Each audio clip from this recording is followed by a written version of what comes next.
Hi friends, எப்படி இருக்கீங்க? நல்லா இருக்கீங்களா? இன்றைக்கி ஒரு அருமையான ஒரு வீடியோ போட போகிறேன் பாருங்கள். ஆவாரம் பூவை பறித்து எடுத்துகிட்டு வந்துட்டேன். இது ஆவாரம் பூவிலேருந்து வேஸ்ட்டு, இது நமக்கு தேவையில்லை. அதிலேருந்து இதெல்லாம் தேவையில்லை, எடுத்துட்டேன்.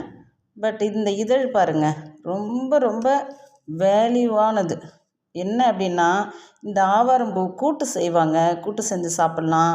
ஆவாரம் பூவில் குல்கந்து, எப்படி ரோஜா பூவில் குல்கந்து போடுவோமோ அதேமாரி ஆவாரம் பூவில் குல்கந்து போடலாம். ஆவாரம் செடியிலேருந்து இலைகளும் இந்த பூவு இதெல்லாம் அரைச்சி தலைக்கு போட்டோம்னா ஹேர் ஃபால் ஆகாது. இது தொடர்ந்து 48 நாள் நம்ம சாப்பிட்டுட்டே வந்தோமா, நம்மளுடைய ஸ்கின் அப்படியே கோல்டு கலரில் மினுன்னு மினுக்குமா. அந்த அளவுக்கு இது ரொம்ப பவர்ஃபுல்லான ஒரு மூலிகை செடி தான் இது. இந்த இதழ் தான் நமக்கு இப்போ இன்றைக்கி நான் தேனில் தான் குல்கந்து போடுறதுக்கு எடுத்திருக்கேன். ஆல்ரெடி நான் குல்கந்து போட்டுகிட்டே இருக்கேன். இது ஒரே நாளில் போட முடியாது. கொஞ்சம் கொஞ்சமாக நமக்கு கிடைக்கக்கூடியதை எடுத்து என்ன செய்யணும், தேனில் நம்ம போட்டுக்கிட்டே வரணும். இப்படி போட்டு நம்ம கலக்கி விட்டுட்டே வரணும். பாருங்கள், இதை நான் ஒரு 2 டேஸாக போட்டுட்டு வரேன். இன்றைக்கி கிடச்சதையும் நான் என்ன செய்ய போகிறேன், அதோடு நம்ம ஆட் பண்ணிக்கலாம்.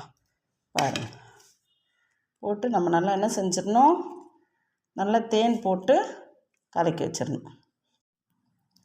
பாருங்கள், அப்படியே தங்க கலரில் இருக்குது பாருங்கள். அப்படியே அதோட தேன் சேர்த்து சாப்பிட்டா எவ்வளோ சூப்பராக இருக்கும் தெரியுமா? இது ரொம்ப ரொம்ப இந்த பெண்களுக்கு கர்ப்பப்பைக்கு ரொம்ப நல்லது. துவர்ப்பாக இருக்கும் இல்லையா, அதுக்கும் நல்லது, நம்ம ஸ்கின்னுக்கு நல்லது. சூப்பரான ஒரு ஹெல்த்தியான ஒரு மூலிகைங்க. பார்க்கவே ஆசையாக இருக்குது பாருங்கள். எவ்வளோ கலர்ஃபுல்லாக கோல்டு கலரில் சூப்பராக இருக்குது பாருங்கள். சும்மா தகன்னு மின்னுது பாருங்கள்.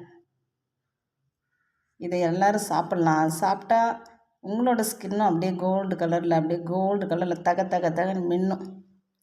அவ்வளோ சூப்பரான ஒரு இது. எப்படி கோல்டு வேல்யூவோ அதே மாதிரி தாங்க இந்த ஆவாரம் பூவும் வேல்யூ உள்ளது. இது எல்லா இடத்துலையும் கிடைக்கும். அதுவும் ரோட்டோரங்கள் அதிகமாக கிடைக்கும். நாங்கள் தோட்டத்திலேருந்து எனக்கு கிடச்சிச்சு. Thank you friends.